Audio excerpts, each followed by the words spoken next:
সম্মানিত দ্বীনী ভাইয়েরা, আমরা দেখতে পাচ্ছি এই যে কিছুদিন পর পর আল্লাহ তাআলা ভূমিকম্প দিচ্ছেন। আল্লাহ কেন এই ভূমিকম্প দিচ্ছেন? এই ভূমিকম্প নিয়ে আমরা নিজেদের আবেগ প্রকাশ করতেছি, কিন্তু আদৌ চিন্তা করলাম না এই ভূমিকম্প আল্লাহ কেন দেন। অনেকে ফেসবুকে, টুইটারে, মেসেঞ্জারে লেখেন যে জীবনের প্রথম ভূমিকম্প দেখলাম, এই ভূমিকম্প সেরকম ছিল, সুন্দর ছিল।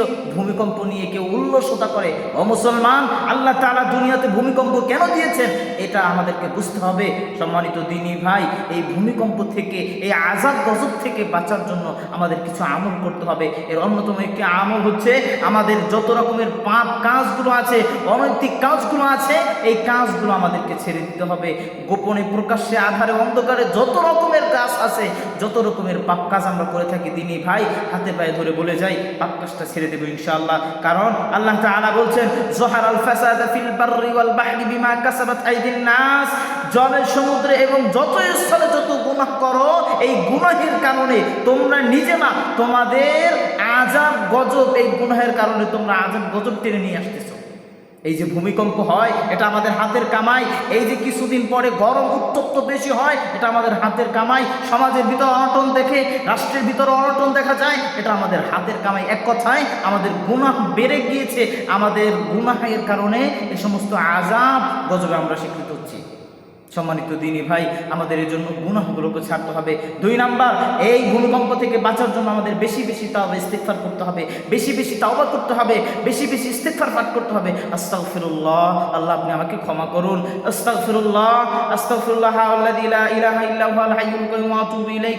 এই যে সমস্ত তাওবাগুলো আছে, এই তাওবাগুলো আমরা বেশি বেশি করে পাঠ করব, বেশি বেশি করে যোগ্য ইনশাআল্লাহ। আল্লাহ তাআলা এই তাওবার মাধ্যমে আমাদেরকে ক্ষমা করবেন। কারণ আল্লাহ রাব্বুল আলামিন বলছেন, ওয়ামা কানাল্লাহু মুআযযিবাহুম ওয়া হুম ইস্তাগফিরুন। আল্লাহ বলছেন যে জাতি, যে মানুষ যারা বেশি বেশি আল্লাহর কাছে তওবা করে, আল্লাহর কাছে ক্ষমা চায়, আল্লাহ তাদের প্রতি গজব আযাবকে বন্ধ করে দেন। সুবহানাল্লাহি ওয়া বিহামদিহি।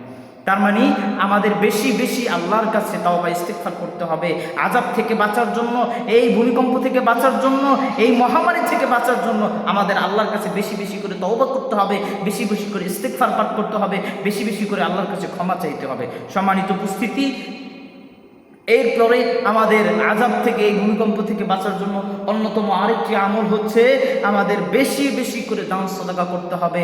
রাসূল সাল্লাল্লাহু আলাইহি ওয়াসাল্লাম বলেছেন, তোমরা বেশি বেশি করে দান সাদাকা করো, কারণ দান সাদাকার মাধ্যমে আল্লাহ তাআলাকে রাগান্বিত থেকে আল্লাহর রাগকে নিয়ন্ত্রণ করা হয়, আল্লাহর রাগকে কন্ট্রোল করা হয়। এই দানের মাধ্যমে আল্লাহর রাগ কমে যায়। সুবহানাল্লাহি ওয়া বিহামদিহি।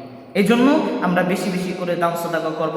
আর একটা রিওয়ায়াত রয়েছে রাসূল সাল্লাল্লাহু আলাইহি ওয়াসাল্লামের, যে তোমরা বেশি বেশি করে দান করো, কারণ এই দানের মাধ্যমে তোমার সামনে যে বিপদগুলো আসতেছে, যে গজব আযাবগুলো আসতেছে, সেগুলো আল্লাহ নিবৃত করে দেন, আল্লাহ সেগুলো ক্ষমা করে দেন, মাফ করে দেন, ওই আযাবগুলো বন্ধ করে দেন। সুবহানাল্লাহি ওয়া বিহামদিহি।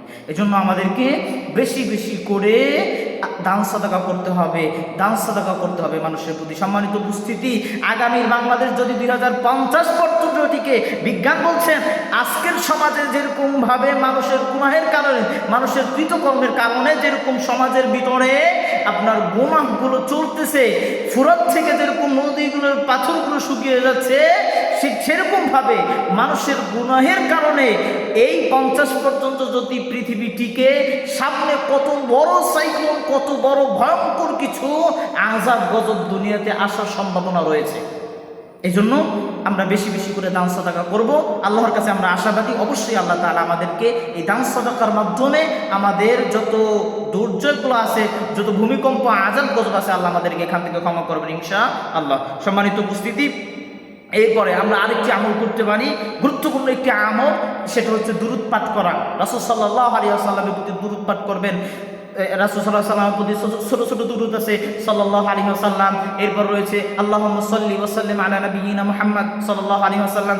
এরপর আরেকটা দুরূদ রয়েছে, দুরূদ ইব্রাহিম। আরও অনেক দুরূদ রয়েছে।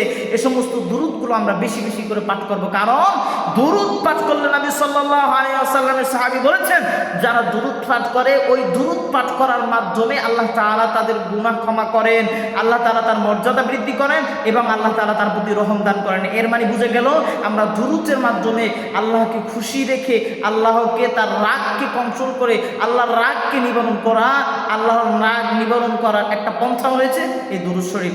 এই দুরূদ আমরা বেশি বেশি করে পাঠ করব। দিনী ভাইয়েরা, আমরা দুনিয়া থেকে সবাই চলে যাব, পৃথিবীতে কেউ থাকবে না। এই দুনিয়াটা আজ যেভাবে আমরা গুনাহের কাজে নিজেকে এনজয় করতেছি, নিজেকে চ্যাম্পিয়ন করতেছি গুনাহের কারণে, মনে রাখো মুসলমান, আগামী 50-100 বছর পরে আমার এই গুনাহের অপকর্মের কারণে আল্লাহ আমাকে কবর হয়তো শাস্তি দিবেন। এখান থেকে আমাদেরকে মাপ পাওয়ার জন্য, আমাদেরকে ক্ষমা পাওয়ার জন্য, এই জন্য আমাদেরকে তওবা করতে হবে। আল্লাহর কাছে তওবা করবেন।